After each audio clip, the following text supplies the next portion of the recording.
सिंध के शहरी, चाहे वो दही इलाके के हों, शहरी इलाके के, शहरी इलाकों का तो रोना हम रोते हैं क्योंकि यहाँ से हम इलेक्शन लड़ते हैं, जीतते हैं, लेकिन तुमने दही इलाकों के अवाम को भी जिस तरह अपना गुलाम बना के रखा है, उसकी भी एक तवील दास्तान है, उस पर भी हम बात करते हैं।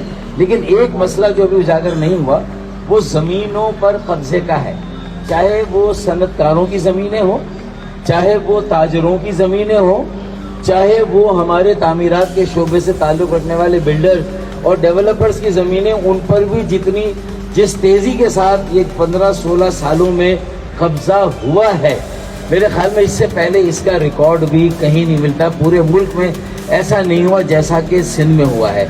तो आप कम से कम यही ऐलान करते जब ताजिरों, सनतकारों, बिल्डर्स, डेवलपर्स को बुलाया था कि भाई आप हमें बताएं आपकी ज़मीनों पे कहाँ कब्जा हुआ, उसी वक्त किसी को बिठाते, उसी वक्त सारी शिकायतें वसूल करते और 2 दिन में वो कब्जा खाली करा के बताते, तो हमें लगता कि आपने उनकी ताजिरों, सनतकारों, बिल्डर्स की हमदर्दी में उन्हें बुलाया। और कराची की तरफ शायद आप अब तवज्जो देना चाहते हैं और ताजिरों को एक किरदार देना चाहते हैं सिंध की तामीर और तरक्की में, और कराची का जो पाकिस्तान की मईशत में किरदार है उसको तस्लीम करना चाहते हैं, लेकिन ऐसा नहीं था।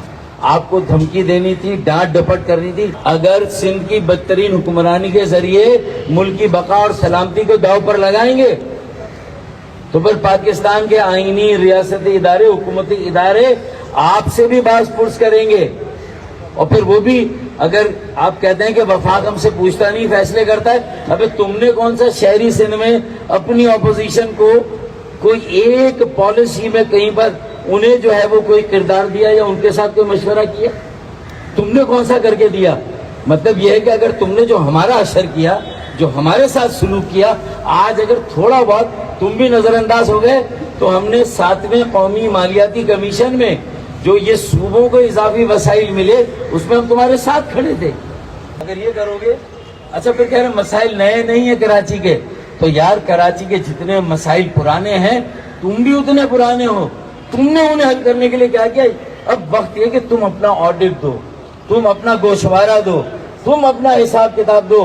कराची के अवाम नहीं, पूरे सिंध के अवाम एक ऐसी तहरीक चलाकर तुम्हारा नातका बंद करेंगे। ऐसा वक्त आ रहा है, इसको चुगली ना कहो, इसे आईना कहो। आईना दिखा रहे हैं तुम्हें, आईने को देखो और डरो अपने अमल से जो तुमने किया। मेडिकल कॉलेजेस, MD कैट के इम्तिहान कभी कोई ले रहा है, कभी कोई ले रहा है।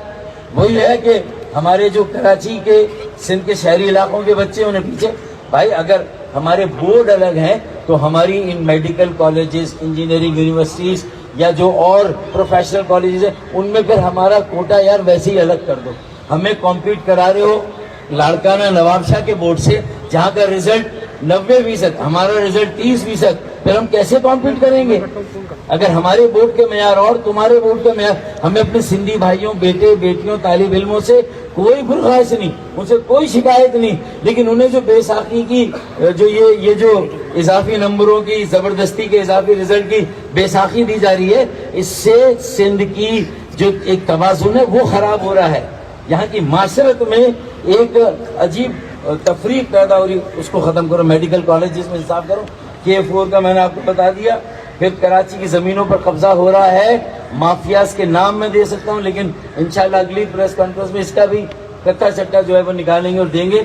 इन सारी चीज़ों को रोकने के लिए मुस्तफा भाई ने जिस तरह का कि MKM का जो आईनी तरमीमी बिल है उसे 27वें आईनी तरमीमी बिल के तौर पर रख के फौरी पास कराए, इससे पीपल्स पार्टी उसकी मुखालफत कर रही है। बलूचिस्तान, KPK, पंजाब की सारी जमातें जो है वो इस पर राजी, यहाँ तक के ऑपोजिशन की जमात PTI भी MKM पाकिस्तान के इस बिल की हामी है, इसको सपोर्ट कर रही है।